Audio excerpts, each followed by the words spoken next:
What's going to happen to this space in the next 24 hours? Magical things. This is part of the senior seminar and studio class. 4 of the 8 seniors are having their solo thesis exhibitions at the Hungerford Building. They've rented 2 really large spaces, and at the moment we're seeing them in the first stage of installation. You have a name for your exhibition. I do. It's called Do I Even Know You? It's going to turn into a living room type family room-esque space. What I'm trying to put on the table is everything that we put aside. And it's all of the extreme emotions like lust and anger and sadness that we're not allowed to show because we're adults and we can't show these things, and it's not socially acceptable to throw a fit or have sex in the middle of the floor whenever you feel like it. So I want to show that people are more than just what they see. So, how'd you get the idea? From personally wanting to throw a fit and not being able to ever. The 4 of us decided that we wanted to have it off campus. Mostly because Sam's is too big to go in the art and music library, and so he said, does anyone else want to be in the Hungerford? And we said, yeah. I was really interested in the sort of consumer mindset of buying technology and then discarding working technology. So as you can see behind me, these are all donated TVs. I didn't pay for a single one of them, but they all work. As a culture, so accustomed to throwing out working products or working things. And so my exhibition is really gonna try to highlight that, but also in some sense personify the technology and try to capture like emotion that they might be going through if they had that feeling or the ability to feel discarded and unwanted. These represent sort of holding on to and keeping people that are important to me in my life. They're holding at least a piece of the person or their memory. They've chosen their titles, their themes, they've chosen the media they want to work in.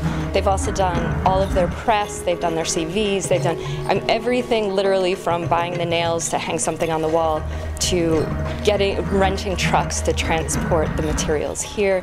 At this point, they're working as professionals and doing every single last detail collaboratively, but by themselves.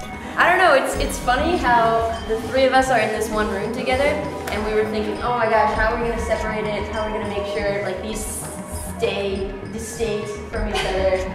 And then as we get closer to the opening, it's like, wow, these go together so well.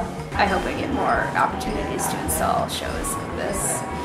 It's a lot of work, but it's ridiculously rewarding. Really excited to be in this space because it just brings everything to a whole new level. It's going to be really cool to have access to the Rochester community as well, because the first Friday it's going to be so neat to see all these people come in who I've never seen before that we get to share our art with. This is just one piece of my show, which is Countries Anonymous.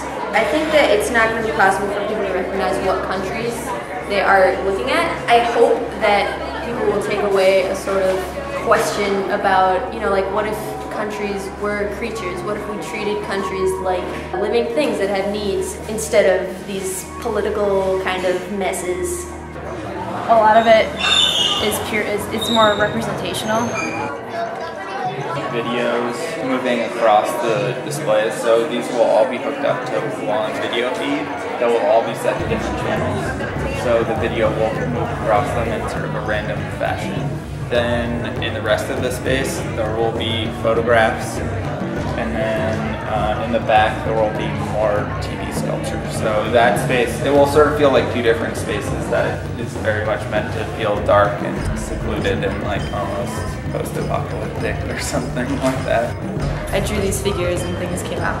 So it's really a contradiction between all the raw emotions that happen in one room and then all the portraits of these people who can't express themselves. If anyone watching this is interested in what they're doing, then sign up, come down to Studio Art Center, down to Sage Art Center, and see what we're all about.